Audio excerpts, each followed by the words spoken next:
আমরা যখন যে সময় যে ফাইলটি ওপেন করব বা ব্যবহার করব সেই ফাইলটিকে এখানে দেখাবে। তো আমি যেহেতু প্রথম একটি পেজ ওপেন করেছি যার কারণে এখানে ডকুমেন্ট 1 দেখাচ্ছে। তো আমি যদি আমার ব্যক্তিগত একটি ফাইল ওপেন করি তো এক্ষেত্রে দেখুন যে আমি এখানে মানিক নামে একটি ফাইল রয়েছে, আমি এটিকে ওপেন করছি।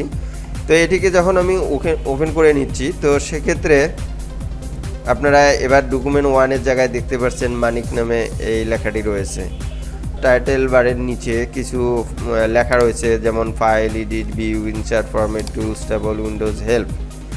এছাড়াও আরও অন্যান্য কিছু লেখা রয়েছে এবং আইকন দেখতে পাচ্ছি। তো মূল কথা হচ্ছে যে এই এমএস ওয়ার্ড অর্থাৎ এই ভার্সনের মধ্যে 9টি মেনু থাকে। তো এখানে ফাইল থেকে শুরু করে হেল্প পর্যন্ত এই 9টি মেনুকে আমরা এই 9টি মেনুর মাধ্যমে এই প্রোগ্রামটিকে পরিচালনা করতে পারি বা ব্যবহার করতে পারি। তো এরপরে যে ধরনের আপনারা লেখা দেখতে পাচ্ছেন বা আইকন দেখতে পাচ্ছেন এগুলো হচ্ছে আমরা সুবিধার্থে আমাদের ব্যবহারের জন্য এগুলো আমরা এনে রেখেছি। তো বন্ধুরা এবার আমি আপনাদেরকে আরেকটু বুঝিয়ে দিব, সেটি হচ্ছে যে যদি এমএস ওয়ার্ডে এই মেনুগুলোর সাহায্যে পরিচালিত হয় তাহলে এর নিচে ছোট ছোট আইকন বা আমরা টুলস বলে থাকি এগুলো তাহলে কি, এগুলোর মাধ্যমেই বা কী করা হয়। যদি এখানে আমরা বর্ণনা করি তাহলে খুব গুরুত্ব সহকারে আমরা এই বিষয়টি জেনে নিব, কারণ আমরা মনে রাখব একটা বিষয় সর্বদাই। দেখুন আমরা যখন একটি লোককে দেখি তখন তাকে স্বাভাবিকভাবে তার গঠনটা দেখি, তার মুখের আকৃতি দেখি। এভাবে আমরা যখন তার সঙ্গে কথোপকথন করি তখন তার নাম, তার ঠিকানা, সে কী করে ব্যক্তিগত জীবনে সব কিছু আমরা জানতে পারি। এরপরে যখন ওই লোকটির সঙ্গে কন্টিনিউ আমরা কিছুদিন কথা বলি, দেখা করি, সাক্ষাৎ করি, এভাবে চলাফেরা করি, তখন কিন্তু ওই লোকটি পৃথিবীর যে কোনো প্রান্তেই যাক না কেন আমরা কিন্তু ওই লোকটিকে দেখেই চিনব। এটি আমাদের জন্য সক্ষম। অর্থাৎ আমরা এটা বুঝাতে চাচ্ছি যারা আজকে এই ভিডিও দেখে এই সম্পর্কে আপনারা অবগত হতে পারবেন না, পরবর্তীতে কখনোই তারা সঠিকভাবে বুঝতে পারবেন না। কারণ মনে রাখবেন এই যে আমরা লোগোগুলো দেখতে পারতেছি বা আইকন অথবা টুলগুলো আমরা দেখতে পারতেছি সেগুলো এক একটি এক এক রকম, কেউ কারো মতো না, এরা আমাদের মতোই। কারণ আমরা যদি একজনকে জিজ্ঞেস করি আপনার নাম কি তাহলে সে বলে দেয়, আর এখানে যদি আমরা মাউস পয়েন্টার রাখি তাহলে সে তার নামটি বলে দেয় যে তার নাম অমুক। দেখুন এভাবে প্রতিটিতে আমরা মাউস যদি ধরি তাহলে আমরা এই নামগুলো দেখতে পারবো। এবং আমাদেরকে যেটা কাজ করতে হবে এই সময় যারা এই আইকন বা টুলসগুলো দেখে চিনে রাখতে পারবেন না এবং এই আইকনগুলোর কোনটার কি কাজ, এই আইকনগুলো কোনখানে অবস্থান করে বা কোন মেনুতে বা কোন টুলবারে অবস্থান করে এ সম্পর্কে যদি আমরা অবগত সঠিকভাবে না হতে পারি তাহলে কিন্তু আপনি আপডেট ভার্সনে গিয়ে সঠিকভাবে বুঝতে পারবেন না। তো এজন্যই আপনাদেরকে আমি আরেকটু সহজ করে দিচ্ছি। দেখুন আমাদের একটা পরিবার আছে, এই পরিবারে হয়তো বাবা, মা, ভাই, বোন এই সমস্ত লোকদেরকে নিয়ে আমরা একটা পরিবারে বসবাস করি। তো একজন পরিবারের একজনই সাধারণত অভিভাবক হয়ে থাকে। তো তার একজন সেই অভিভাবকের একটি নামও রয়েছে। অনুরূপভাবে এখানেও আপনি দেখতে পাচ্ছেন যে এখানে কতগুলো আইকন রয়েছে, যেমন দেখুন new blank document, open, save, permission, print, এখানে প্রিন্ট প্রিভিউ, স্পেলিং, গ্রামার, এভাবে ইত্যাদি ইত্যাদি আইকন এবং লোগোগুলো রয়েছে। এরা সমষ্টিগতভাবে টুলস বার হিসাবেই থাকে। কারণ আমরা যদি এই লোগোটিকে একটু নিচে টেনে নিয়ে আসি তাহলে এখানে তারা সমষ্টিগতভাবে আছে কিনা সেটা আমরা এখন বুঝতে পারছি, বাট উপরে যখন ছিল তখন কিন্তু তারা এইভাবে ছিল না। এবার আপনারা একটু সহজ করে নেন বিষয়টি। দেখুন এখানে ওই new blank document, open, save, এভাবে ধীরে ধীরে আমরা শেষ পর্যন্ত বেশ কিছু আইকন বা টুলস দেখতে পাচ্ছি। এরা মূলত স্ট্যান্ডার্ড টুলবারের অধীনে চলে। যেমন আমরা একটা পরিবারের মধ্যে বসবাস করি, এরাও ঠিক একইভাবে এরকম স্ট্যান্ডার্ড টুলবারের মধ্যে বসবাস করে থাকে।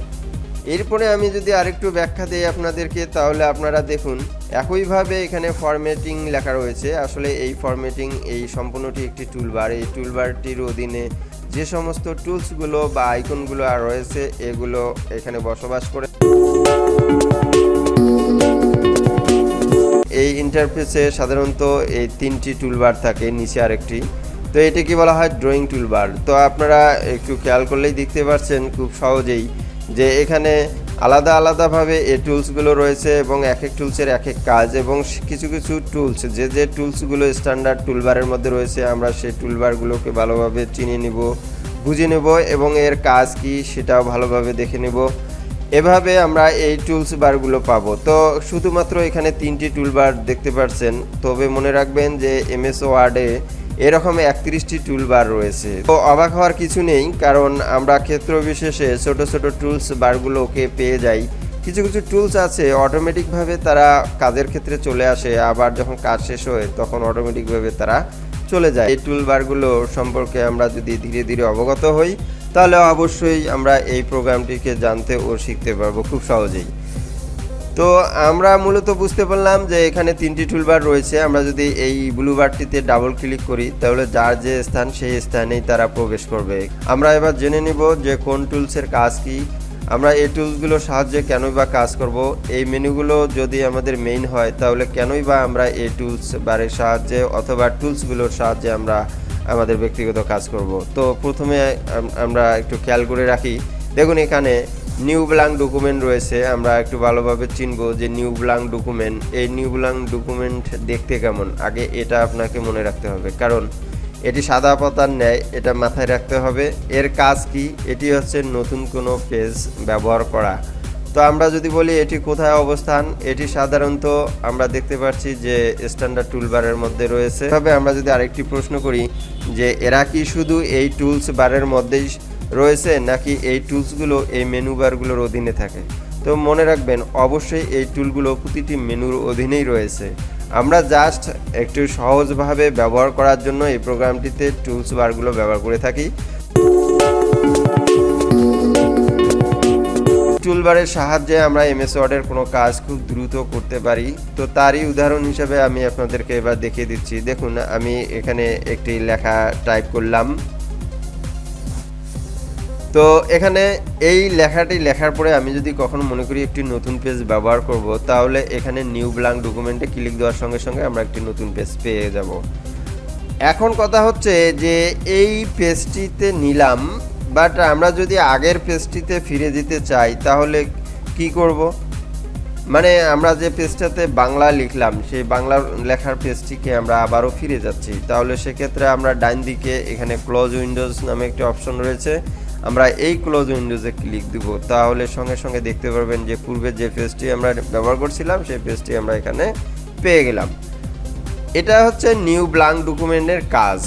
তো সেটা হতে পারে যে আপনি 100 পেজ তৈরি করছেন অথবা 500 পেজ তৈরি করছেন, অথবা আপনি একাধিকভাবে পেজ ব্যবহার করছেন, এরপরে আপনি আর একটা নতুন ডকুমেন্ট হিসাবে ব্যবহার করবেন। সেক্ষেত্রে আপনি নিউ ব্ল্যাঙ্ক ডকুমেন্ট ক্লিক করে আপনি একটি নতুন পেজ নিয়ে সেখানে লেখা লিখতে পারবেন। তো এটি হচ্ছে মূলত নিউ ব্ল্যাঙ্ক ডকুমেন্টের কাজ। তো এটি এবার আমি দেখিয়ে দিব যে এখানে তার পাশে একটি চিহ্ন রয়েছে ওপেন, মাউস পয়েন্টার আমরা যখন এর উপরে ধরি তখন নাম দেখায় ওপেন।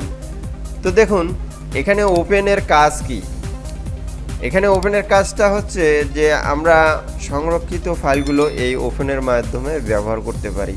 দেখুন আগে তো একটি ফাইল সংরক্ষণ করে রাখতে হবে, তাই না? তারপরে তো আপনি ওই সংরক্ষিত ফাইলটি ব্যবহার করবেন। আমি ধরে নিলাম যে আমার এই ল্যাপটপ বা কম্পিউটারে কোনো ফাইল নেই, তো আমরা একটা ফাইল সংরক্ষণ করব। তো কিভাবে আমরা একটা ফাইল সংরক্ষণ করব? দেখুন আমি এখানে বাংলা শব্দটা লিখেছি, এটিকে আমি সংরক্ষণ করে রাখবো। এর জন্য আমি এই সেভ আইকনটি একটু খেয়াল করুন ভালোভাবে, এটি টিভি মনিটরের মতো অনেকটা দেখতে। এর কাজ হচ্ছে যে আমরা নতুন কোনো ফাইল এর মাধ্যমে সংরক্ষণ করে রাখতে পারি। তাই আমি এই লেখাটিকে এখানে সেভে ক্লিক দিলাম। সেভে ক্লিক দেওয়ার সঙ্গে সঙ্গে আমরা সেভ অ্যাজ একটি ডায়লগ বক্স দেখতে পাচ্ছি। এই ডায়লগ বক্সের মধ্যে আমরা এখানে ফাইল নাম যদি তাকাই তাহলে এখানে বাংলা, অর্থাৎ আমরা যে শব্দটা এখানে লিখেছি এই শব্দটি এখানে কাউন্ট করা হয়েছে। বাট আমরা যদি চাই তাহলে এটিকে রিনাম করতে পারি আমাদের মতো করে। যেমন দেখুন যে আমি এখানে একটি নাম তৈরি করলাম, এরপরে আমরা সেভ বাটনে ক্লিক দিব। সেভ বাটনে ক্লিক দেওয়ার সঙ্গে সঙ্গে আমরা যদি টাইটেল বারে তাকাই তাহলে দেখতে পারবো যে একটু আগে যে ফাইলটি ছিল সেই ফাইলটির নাম পরিবর্তন হয়ে এখানে এই নামটি এসেছে। তো এভাবেই আমরা টাইটেল বারে যতটা দেখতে পাচ্ছি, অনুরূপভাবে আমরা যদি এই ফাইলটিকে এখন যদি ব্যবহার করতে চাই ধরুন যে আমি এখান থেকে ক্লোজ করে দিলাম, পেজটিকে ক্লোজ করে দিলাম। তো নতুনভাবে একটি ফাইল ওপেন করে আমরা ওই ব্যবহার করব। তো আমি যে ফাইলটি ওপেন করব, একটু আগে যে ফাইলটি আমরা সেভ করলাম MUKUT মুকুট দিয়ে, এই ফাইলটি ব্যবহার করার জন্য আমরা এবার এই ওপেন লোগোটি বা আইকনটিতে ক্লিক দিব। এবার দেখতে পাচ্ছেন যে এখানে এই একটু আগে যে ফাইলটি আমরা সেভ করছি সেই ফাইলটিতে ক্লিক দেবো, এরপরে আমরা এখানে ওপেনে ক্লিক দেবো।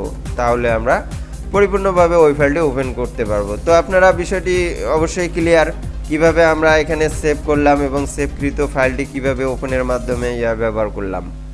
আজকের মতো এই খণ্ডটি এখানেই সমাপ্ত করা হলো। এর পরবর্তী অংশ দেখে নেবেন পরবর্তী ভিডিওয়ে।